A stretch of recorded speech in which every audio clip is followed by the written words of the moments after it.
Collector असू दे, याचं कोणी स्वतः याच्यावरती गुंतत नाही, हे स्वतःची जबाबदारी घेत नाही. मग आता माझ्या भागाला हिची गरज आहे, माझ्या भागाला 10-20 डेअरीची गरज नाही आता, कारण डेअऱ्या आपण अजून 50 काढू, दूध धंदा मोठ्या प्रमाणात करू, पण तो पाळणार आहे. आणि जे काय आम्ही जनावर घेतोय ती जनावर साहेब सुद्धा लाभत नाही. जे जनावर आम्ही 6 लिटर दूध देतोय म्हणून गोट्यात आणतोय ते दुसऱ्या दिवशी साहेब 1 लिटर वरती येते. गाभण प्रक्रिया बघितली तर तिची गाभण प्रक्रिया पूर्ण तिची चुकीची झालेली आहे. म्हणजे ह्या सगळ्या अडचणीत असताना माझा योग त्या गोट्यात जायला तयार नाही. माझा योग कोणाच्या तर शेतात जाऊन पाला काढायला आणि बांधाचं कोणाचं रान खवडून आणायला रिकामा नाही, कारण त्याला आता त्याचं सन्मानाचं जगणं पाहिजे. आणि माझ्या खरोखरच आज मला वाटत होतं की भागातील एवढे योग मला व्हॉट्सअपला फोन करायचे, आमचं तिथं पॅम्पलेट राहील, तिथं म्हणायचे साहेब आम्ही तुमच्या बरोबर आहे, आम्ही निश्चितपणाने तुमच्या बरोबर येतो. पण काय कुणाष्टव काय त्याला कुठली नजर लागली आणि काय झालं या आजच्या दिवसाचं मला माहित नाही. पण कुठेतरी ती येणारी सगळी मंडळी थांबली, कुठेतरी त्यांचा उलटा विचार किंवा कुठला तरी त्यांच्यावरती दडपण असू दे, स्वतःवरती त्यांनी घालून घेतलेले दडपण असू दे, जे जे रामाने किंवा लक्ष्मणानं वनवासामध्ये जे लक्ष्मणानं सीतामाईला घातलेलं जे काही रिंगण असू दे, त्या कुठल्या तरी रिंगणात अडकलीत आणि त्यांना आम्ही रावणाच्या रूपात वाटायला लागलो. कारण ज्यावेळी सीतामाईकडे ज्यावेळी रावण ज्यावेळी साधूच्या वेशात गेला आणि त्या साधूच्या वेशात गेल्यानंतरच सीतामाईचं हरण झालं, तसं या भागातील ज्या मंडळींना आम्ही खरोखर रावण वाटतोय का काय. कारण आत्मक्लेश करताना रावण असू दे, माझ्या समोर सकाळपासून बरेचसे कंस दिसला, रावण दिसला, सगळे मला दिसले. म्हणजे आम्ही हे करायला लागलो, हे काय आम्ही रावणाच्या रूपाने करायला लागलोय काय, आम्ही कुणाची लंका जायला लागलोय काय, आम्ही कुणाची मथुरा पाण्यात घालवायला लागलो काय, अशा पद्धतीचा विचार सुद्धा. कारण या संप्रदायामध्ये असताना सुद्धा वारकरी संप्रदायाचा वसा आणि वारसा या माझ्या भागाला आहे, माझ्या घरामध्ये आहे, तो स्वतः माझ्यामध्ये आहे. आणि ह्या सगळ्या गोष्टी करत असताना सुद्धा जर आम्ही खरोखरच काहीतरी चुकत असेल, जर खरोखरच आम्ही काहीतरी चुकीचं करत असेल, तर या झेंड्याच्या समोर आज मी एक शपथ घेतो साहेब, इथून पुढे आम्ही 4 आंदोलन केली, पण इथून पुढे कसबा बीडमध्ये मी कधी आंदोलन करणार नाही.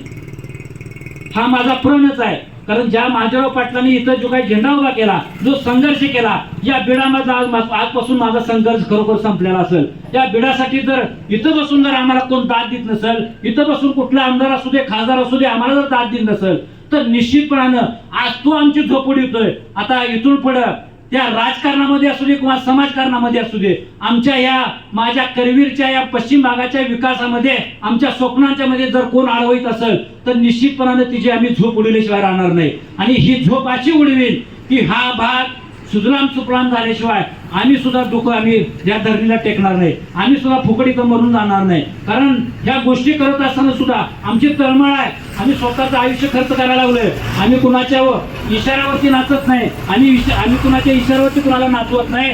पण निश्चितपणानं जर माझ्या भागामध्ये जर हा विध्वंस जर सुरू होणार असेल, तर निश्चितपणानं ज्या ज्या विचारांचा हा जो काही विध्वंसक जो कोणी असेल, निश्चितपणाने त्या प्रत्येकाला, त्या सगळ्या व्यवस्थेला आणि निश्चितपणाने तिची जागा राखल्याशिवाय राहणार नाही. कारण माझ्या भागामध्ये हे केल्याशिवाय मला गत्यंतर नाही. आणि हे सगळं करत असताना सुद्धा आमच्या समाजकारणाच्या आड जर कोणी असेल, तर निश्चितपणाने त्याच्या राजकारणाच्या आड आम्ही इथून पुढे गेल्याशिवाय राहणार नाही. कारण समाजकारणामध्ये प्रामाणिकपणा, विचारांची लढाई असते आणि राजकारणामध्ये जितकी घाण व्यवस्था असेल, जितकी घाण जिथं घराच्या घरं बरबाद केली जातात.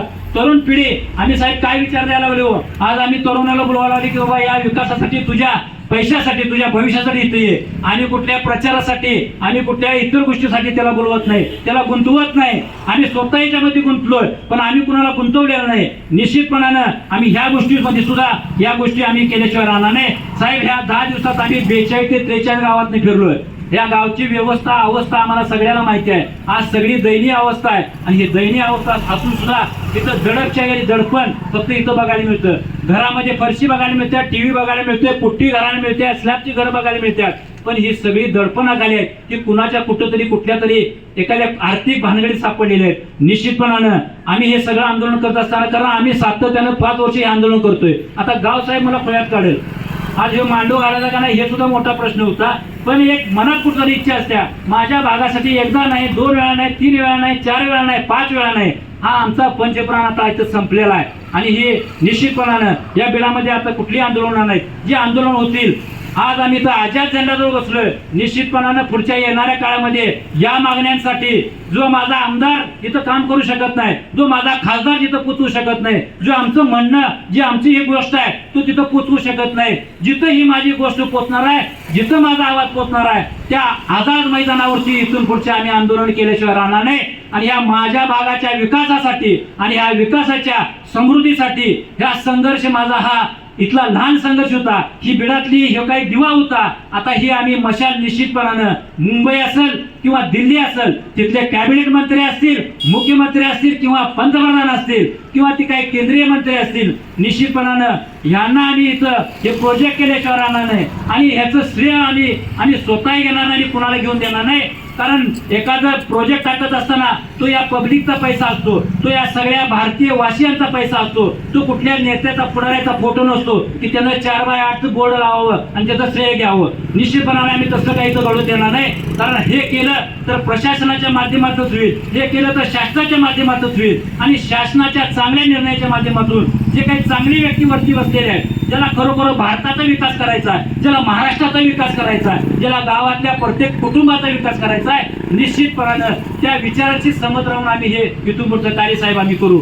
खरोखरच आज 15 ऑगस्टचा दिवस आहे. आज देश स्वतंत्र झाला, पण 75 वर्षात आम्ही स्वतंत्र झालेलो नाही. आणि निश्चितपणानं साहेब आज आम्ही तो उपाशी राहिलो. आम्ही उपाशी राहिलो म्हणजे काय फार मोठा आम्ही गावावरती आणि या भागावरती उपकार केलेत अशाचा भाग नाही. पण हे करत असताना सुद्धा आम्ही उपाशी राहण्या पाठीमागचं कारण एकच होतं की हे आमची कुठेतरी दाद घ्यावी. आता आम्ही गळपास लावून इथं घ्यायला पाहिजे, मग आमची दाद होईल, तेवढ्या पुरतं काहीतरी चर्चा होईल. पण निश्चितपणानं आम्ही गळपास लावणार नाही. आमच्या भागाच्या कुठल्याही नागरिकाला गळपास लावून देणार नाही.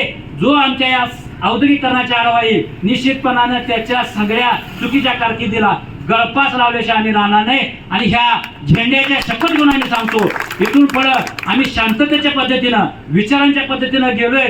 पण इथून पुढे जो आडवा येईल, जो आमच्या या विचारांची सरळ राहील, त्याच्याशी आम्ही सरळ राहू. आमच्या जो आडवा येईल त्याला आम्ही आडवा केल्याशिवाय राहणार नाही. आणि इथं मी शपथच घेतो. आणि निश्चितपणानं या गोष्टीला मला गाववाल्याने, माझ्या गाववाल्याने असू दे, माझ्या भागातल्या नसू दे, ज्या ग्रामपंचायतीने आम्हाला पाठपुरावा केला, ज्यांनी आम्हाला पत्र दिलं, ज्यांच्या अजून गाव सभा झालेल्या नाहीत, त्या निश्चितपणानं गाव सभा होतील, ही पत्र असतील किंवा जो काही लेखाजोखा असेल तो निश्चितपणाने आम्ही आता इथल्या कुठल्या जिल्ह्याच्या कुणाला आम्ही विचारणार नाही. आता हे आमचा लेखाजोखा असतो ते आमच्या मंत्रालयामध्ये असेल, आम्ही स्वतः तिथं जाऊन या सगळ्या गोष्टी करेल. भले माझा किती आर्थिक खर्च होऊ दे, भले माझं काही असेल ते, माझं काय व्हायचं ते होऊ दे, पण इथून पुढे येणाऱ्या सगळ्या ही कामं असतील ते निश्चितपणानं मंत्रालयातून केली जातील.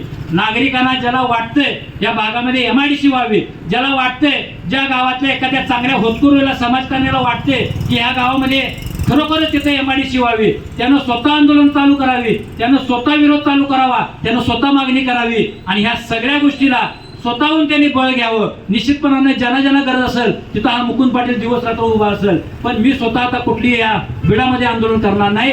आणि जी काही करतील ते आम्ही लेखाजोखा वरती पाठपुरावा निश्चितपणानं करू. आमची लढाई आता वरची लढाई असेल, आमची लढाई आता नागरिकात राहिलेली नाही. कारण आम्ही आमची लायकी बघितली, 4-5 आम्ही आंदोलनं केली. मी एवढ्या भावनिकतेनं आंदोलन केली, एवढ्या तडजोडीने, एवढ्या तळमळीनं आंदोलन केली. पण ह्या आंदोलनाला आम्हाला कुठचं अपयश आलंय हे आम्ही स्वतः मान्य करतो. आणि हे अपयश आम्हाला मान्यच आहे. आणि या अपयश आम्हाला जर घालवायचं असेल तर ह्या आम्ही जे काही प्रश्न घेतलेत त्या प्रश्नाशी आम्ही गद्दारी करणार नाही. हे प्रश्न निम्म्यात सोडणार नाही. कारण माझी जात सुद्धा एका मराठा कुळातली जात आहे. आणि मराठ्याने एखादं घेतलेलं जे काही वचन असते, एखादं घेतलेलं काम असते, शिवाजी महाराजांनी एका किल्ल्यावरून 350 किल्ले केले, शिवाजी महाराजांनी एका किल्ल्यावरून आपलं राज्य निर्माण केलं. तसं आम्ही या करवीर भागामध्ये विकासाचं राज्य करू, औद्योगिकरणाचं राज्य करू. आणि निश्चितपणानं येणाऱ्या सर्व गोष्टींना आम्ही चांगल्या पद्धतीनं नागरिकांना इथं खरोखरच आमचे योगदान देण्याचा प्रयत्न करू. आज खरोखरच पोलीस प्रशासन असू दे, शासन असू दे, यांनी आम्हाला सकाळपासून, आज पोलीस बांधव आमच्या समोरच आहे, यांनी सुद्धा आज टायमिंग आमचं झालेलं आहे, 7चं टायमिंग होतं, तरी सुद्धा 7:15 वाजले. तरी सुद्धा त्या सगळ्या गोष्टीला आज पोलीस प्रशासनाचा मला खरोखरच गौरव वाटतो. आज मला कुठल्या प्रशासनाचा गौरव वाटत नाही. ज्यावेळी आम्ही आंदोलन घेतली त्यावेळी आम्हाला कधी अडवलेलं नाही. कारण 15 ऑगस्ट 26 जानेवारीला आंदोलन करणं, आज कोल्हापूर जिल्ह्यात एक आंदोलन चालू नाही साहेब, करवीर तालुक्यात तरी एक आंदोलन नाही. पण माझ्या आंदोलनाला खरोखरच त्यांना सुद्धा तळमळ आहे. जरी पोलीस खातं असलं, जरी प्रशासन असलं, ते सुद्धा शेतकऱ्याची पोरं आहेत, त्यांनी सुद्धा गरिबीतनं दिवस काढलेले आहेत, त्यांची मुलं सुद्धा ह्याच्यातून पुढे जाणार आहेत. म्हणून त्यांनी सुद्धा सातत्याने आम्हाला या करवीर पोलीस स्टेशनचे PI असतील किंवा इतर मंडळी आमचे सगळे असतील, गोपनीय खातं असेल किंवा सगळी मंडळी असतील, यांनी सुद्धा आम्हाला सातत्यानं चांगला आम्हाला इथं आमचा या कार्याला कुठेतरी काम करण्याचं त्यांनी सुद्धा मुभा दिली, कायद्याच्या चौकटीत राहून सुद्धा आम्हाला मुभा दिली. या गावचे पोलीस पाटील असतील, या गावचे सरपंच असतील, या गावच्या विविध गाव जे काही पदाधिकारी असतील, सकाळपासून ते आले, सामाजिक काम करणाऱ्यांनी जी काही मंडळी असतील, आम्हाला त्यांनी मनोधैर्य आमचं वाढवलं. आमच्या आत्मकेशाला ही वाचा फोडण्यासाठी त्यांनी ही ताकद दिली. निश्चितपणाने ही ताकद या सगळ्यांच्या आशीर्वादानं या महादेवाच्या माझ्या पांढरीमध्ये निश्चितपणाने या महादेवाच्या पांढरीचा आशीर्वाद घेऊन आम्ही निश्चितपणाने सगळ्यांसाठी मरेपर्यंत लढत राहू. आम्ही रडणारी माणसं नाही, आम्ही लढणारी माणसं आहे. आणि आमचा लढा हा आता मोठ्या औरंगजेबाबरोबर असेल, मोठ्या मुघलशाही बरोबर असेल. आमचा लढा हा कुठल्या तर चिटूबिटूसाठी आमचा लढा नसेल. निश्चितपणानं शिवाजी महाराजांनी मुघलशाही पालती गाठली, आम्ही सुद्धा ह्या कामासाठी, आमच्या स्वराज्यासाठी, आमच्या औद्योगिकरणासाठी एक चांगली लढाई चांगल्या विचाराच्या लोकांना घेऊन निश्चितपणाने मी इथून पुढे करतो. वेळ फार झालेला आहे, मला सुद्धा भूक लागलेली आहे, माझं सुद्धा अंग थरथरायला लागलेलं आहे. निश्चितपणानं माझं हे जे श्रेय, मला जे काय आंदोलन करायला सुचलं, ज्यांनी मला योगदान दिलं, ओंकार असेल, चंद्रदादा असतील, या इन्कलाब तरुण मंडळाचे आमचे सर्व पदाधिकारी असतील, प्रदीपदादा असतील, सचिन पन्हाळी साहेब असतील, किंवा आमची जी काही मंडळी असतील, आमचे युवराज पाटील असतील, राजकुमार असतील, सगळे असतील, आमचे दीपक कुंभार सर असू द्यात, आमचे यादव सर असू देत, लोंढे सर असू देत, किंवा आमची सगळी मंडळी असतील, ह्या सगळ्या मंडळी सुद्धा ज्ञात अज्ञात सगळ्यांनी मला इथं पाठिंबा दिला. व्हॉट्सअप, फेसबुक, सोशल मीडिया या सर्वांची सुद्धा ज्या कमेंटमध्ये आम्हाला आधार दिला, त्या निश्चितपणानं सगळ्यांचं मी त्या सगळ्यांच्या पाठिंबाला, आशीर्वादाला नतमस्तक होतो. आणि निश्चितपणानं हा लढा असाच चालू राहील, कुणावरती द्वेष न करता, कुणावरती राग न करता, औद्योगिकरणासाठी, विकासासाठी निश्चितपणाने आम्ही इथून पुढे लढा देत राहू. एवढंच मी इथं माझं मनोगत व्यक्त करतो. जय हिंद, जय महाराष्ट्र, जय किसान, जय जवान.